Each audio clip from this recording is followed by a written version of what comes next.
University మంచి భవిష్యత్తు కోసం తెలుగు విద్యార్థులు ఇష్టపడే యూనివర్సిటీ. కాల్ 9059052378 9059052379.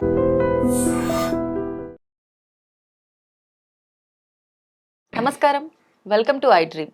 ధర్మ మార్గం విత్ విజిత కార్యక్రమానికి స్వాగతం.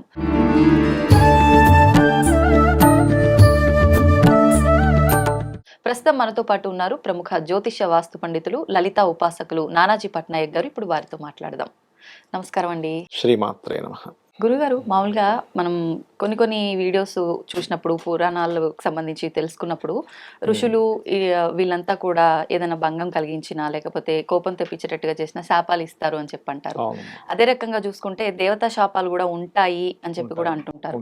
నిజంగా మనందరికీ ఒక కన్న తల్లిలాగా తండ్రిలాగా భగవంతుని భావిస్తూ ఉంటాం మనం.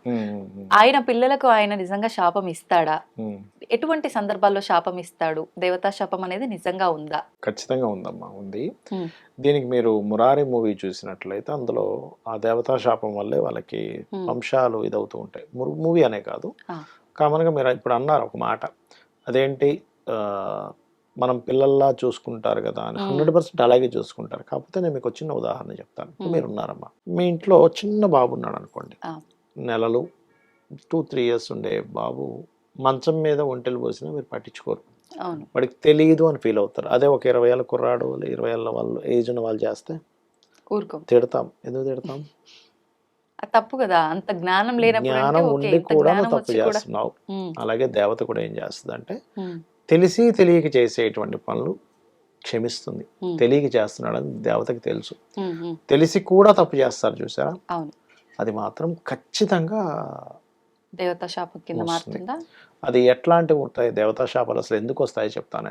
ఒకటి, మనం పూజ చేస్తూ ఇంకొకరి గురించి నెగటివ్గా ఆలోచిస్తే దట్ ఈస్ కంప్లీట్ దేవతా శాపం ఇస్తుంది, గుర్తుపెట్టుకోండి. మనం పూజ రూమ్ లో ఉండి పూజ చేస్తూ ఇంకొక నెగటివ్ ఆలోచించకూడదు. వేరే ఆలోచనలు వేరు, negative thinking is different. Okay, అంటే వేరే వాళ్ళ గురించి ఏదైనా నెగటివ్ గా మనం థింక్ చేయడం ఇస్ ఖచ్చితమైన దేవతా శాపం ఇస్తుంది. ఒకటి. రెండవది, ఆల్రెడీ ఒక మంచి భక్తుడు ఉన్నాడు, ఆయన్ని ఏదైనా మనం ఇబ్బంది పెట్టామంటే దేవతా శాపం వస్తుందమ్మా. ఎట్లా అంటే ఒక బిడ్డలాగా అన్నారు చూసారు ఇందాక, మరి బిడ్డలాగా అన్నప్పుడు ఇంకోళ్ళు వచ్చి ఇది చేస్తే మరి తల్లి కోపం వస్తుంది ఖచ్చితంగా. కాబట్టి 100% పొరపాటును కూడా ఒక మంచి భక్తుడు ఉన్నాడు, ఆయన పాపం ఎవరి జోలికి వెళ్ళడు, ఎవరిని ఇబ్బంది పెట్టడు, వాళ్ళు వేరే వాడిని ఇబ్బంది పెడతారంటే దట్ ఈస్ వేరే. ఇది పేరుకు మాత్రం దేవత అంటే భక్తుల్లాగా ఉండి వేరే వాళ్ళని ఇబ్బంది పెడుతుంటాడు, అలాంటి వాడిని అనడంలో తప్పలేదు. కానీ నిజంగా సాత్వికంగా ఉంటూ ఎవరిని ఇబ్బంది పెట్టకుండా ఆయన పని ఆయన చేసుకుంటూ ఆయన దేవతా సంబంధించింది ఆయన చేసుకుంటూ ఎవరిని ఇబ్బంది పెట్టని వ్యక్తికి మనల్ని ఇబ్బంది పెట్టాము మనం వెళ్ళంటే అది ఖచ్చితంగా కట్టి కుదుపుతుంది వాడిని, అందులో ఎటువంటి సందేహం లేదు. అలాగే ఇవాళ రేపు చాలా మంది అంటూ ముట్టు ఇట్లాంటివి కొన్ని ఉంటాయి, అవి పాటించకుండా తెలిసి కూడా ఏం కాదులే అనే ఒక దీంట్లో వెళ్ళిపోతుంటారు.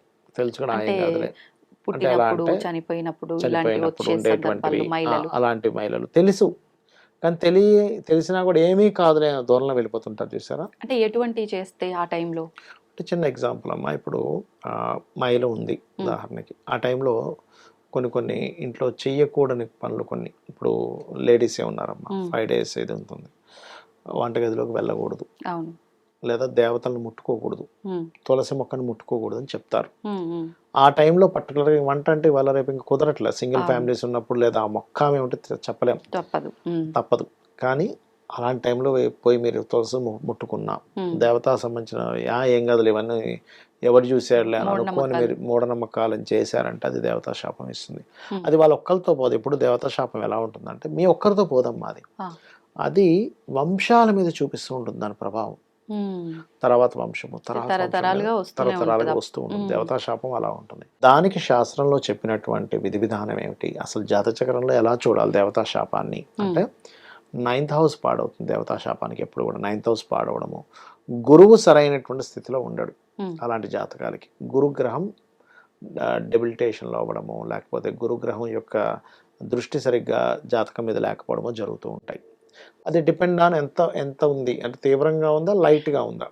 కానీ ఎంతటి దేవతా శాపం ఉన్నా లలితా సహస్రనామాల్లో ఒక్క నామం ఖచ్చితంగా మనకు క్లియర్ చేస్తుంది. అదేమిటి అంటే ఓం హరనేత్రాగ్ని సందగ్ధ కామ సంజీవన ఔషధి. ఎలా అంటే ఈ నామానికి ఉన్న అర్థం ఏమిటంటే హరుని యొక్క నేత్రము చేత దగ్ధమైనటువంటి మన్మధుడు గురించి మనం మాట్లాడుతున్నాం ఇక్కడ ఈ నామంలో. హ్మ్.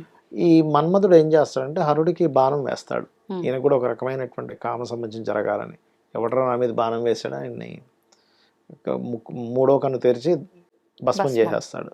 అప్పుడు ఆ మన్మధుడు యొక్క భార్య వచ్చి అమ్మవారిని వేడుకుంటుంది. అమ్మ ఎలాగమ్మా అంటే, సరే ఇప్పుడు వాళ్ళ ఆయన ఇట్లా చేసినప్పుడు ఈమె పుట్టించడం కరెక్ట్ కాదు, ఆయన వ్యతిరేకించినట్టు అవుతుంది కాబట్టి, సృష్టి విరుద్ధం కాబట్టి ఎవ్వరికీ కనబడకుండా నీకు మాత్రమే కనబడేలాగా ఆయనకి శరీరాన్ని ఇస్తుంది మన్మధుడికి. ఇస్తుంది కానీ ఎట్లాగా అతనికే కనబడ్డా, అందుకే ఇప్పుడు మన్మధుడికి ఏ భయం లేదు, ఇప్పుడు ఎవరికి కనబడ్డి కాబట్టి. అలా అమ్మవారి నామాన్ని ఎవరైనా చేస్తే ఈ దేవతా శాపం అనేటువంటిది బయట నుంచి మనం బయటపడతాం. ఓం హరనేత్రాగ్ని సందగ్ధ కామ సంజీవన ఔషధి. ఎలా చేస్తుండాలి ఈ నామాన్ని? రోజు ఒక 40 మినిట్స్. మనకి ఏం చేసినా కలిసి రావట్లేదు అంటే దాని అర్థం దేవతా శాపమే, గుర్తుపెట్టుకోండి. ఎందుకంటే దేవతా అనుగ్రహం లేదు మీకు ఏది ముందు కదలదు. దేవతా శాపాలు ఉన్నందుకే ఇట్లా జరుగుతూ ఉంటాయి. వాళ్ళు ఎవరు కాపాడలేకపోతుంటారు. ఆఖరికి ఆ జగన్మాత, ఆ శక్తి స్వరూపునైన అమ్మవారే కాపాడాలి. ఇంకా ఆవిడే వాళ్ళకి సరే ఇంత ఇబ్బంది పడుతున్నారు కదా అని చెప్పి చేయాలి. ఇప్పుడు ఒకవేళ మీరు చెప్పినట్టుగా దేవతా శాపం ఉంది, ముందుకు వెళ్ళలేకపోతున్నాము, వంశం వృద్ధి లేదు, ఇలాంటివన్నీ అన్నారు కదా, నిజంగా దేవతా శాపం ఉంది అంటే పర్సనల్ గా ఒక జ్యోతిష్కుడు దగ్గరికి వెళ్ళి చూపిస్తే అర్థమవుతుంది. కానీ అలా కాకుండా ఇంట్లో ఏదైనా ఇబ్బందులు వచ్చి పర్టికులర్ గా దీని వల్లే ఈ ఇబ్బందులు వస్తాయి, మేము దాన్ని గుర్తించగలిగే ఏమైనా ఉన్నాయి అంటే అలాంటివి ఏమైనా ఉంటాయి? మీరు ఎట్లా గుర్తించవచ్చు అంటే అమ్మా, వంశము క్షీణిస్తున్నట్టుగా మీకు అర్థమవుతూ ఉంటది. వంశంలో సరిగా అభివృద్ధులు ఉండవు. ఒకటి అది 2 రకాలు, ఒకటి దేవతా శాపం లేదా పితృ దోషాలు ఉన్నా కూడా జరుగుతుంటుంది అది. రెండవది ఏంటంటే మీరు ఎన్ని పూజలు చేస్తున్నా కలిసి రాదు, అన్ని చేస్తున్నా ఏమిటి మాకు అనుగ్రహం, ఎందుకంటే అక్కడ శాపం ఉంది. నేను అనుగ్రహించను పోండి, మీరు అన్ని పిచ్చి పనులు చేస్తున్నారని వెళ్ళిపోయింది, మీకు ఇంకెక్కడ అనుగ్రహం ఉంటుంది, అది రాదు. మూడవది ఏంటంటే మీరు ఇంట్లో ఎటువంటి పూజాది కార్యక్రమాలు చేసినా ఒక నెగటివ్ ఒకటి కనబడుతూ ఉంటుంది అక్కడ. అంటే అక్కడ ఏదో తగలబడ్డము, లేదో హారతిస్తుంటే అటువంటికి ఆరిపోవడము, సంథింగ్. మనం ఇప్పుడు హారతిస్తే ఆరిపోతుందంటే మనం ఒకసారి లాజికల్ గా కూడా ఆలోచించాలి. ఒకసారి ఏదో కిటికీ తెరుస్తుంటే గాలి కూడా ఆరుతుంది. అవి కొన్ని లాజిక్స్ అర్థం చేసుకోవాలి. అట్లా తీసుకోకుండా ప్రతిదీ మూఢంగా కూడా వెళ్ళకూడదు. అట్లాంటి మీకు సిమ్టమ్స్ తెలుస్తూ ఉంటాయి, అప్పుడు మనం అర్థం చేసుకోవాలి. అంటే ఏదో ఇబ్బంది వచ్చిందనే కాకుండా ఎట్లాగూ మనకి మంత్రం చేసుకోవడం వల్ల అది తొలగిపోతుంది కాబట్టి ఎవరికి వాళ్ళు కనీసం ఎంతసేపు కుదిరితే అంతసేపు చేసుకోవడం బెటర్. విన్నా సరిపోతుంది అంటారా? ఎప్పుడు కూడా లలితా సహస్రనామాలు పఠనం చేయాలి, విష్ణు సహస్రనామాలు వినాలి. వినడం ద్వారా వారికి ఎక్కువ ఫలితం, చేయడం ద్వారా దీనికి ఎక్కువ ఫలితం. ఇప్పుడు చదివేటప్పుడు చాలా మంది భయం ఏంటంటే ఎక్కడ తప్పులు చదివేస్తానో, మళ్ళీ అది ఈ దోషం నివృత్తి కోసం చేస్తే ఇంకో దోషం ఎక్కడ వస్తుందో వింటా అని చెప్పి చాలా మంది జర్నీస్ లో వెళ్ళేటప్పుడు వింటూ ఉంటారు. మరి నిజంగా నేర్చుకునే వరకు వినండి, నేర్చుకున్న తర్వాత చేయండి. అదేం పెద్ద కష్టమైన విషయం కాదు, చాలా సింపుల్. ఒకటేంటంటే మీరు పలకడం రాక పలుకుతున్నప్పుడు అమ్మవారి ఏమీ అనదమ్మా. ఒక చంటి పిల్ల ఎలా పిలిచినా అమ్మ పలుకుతుంది.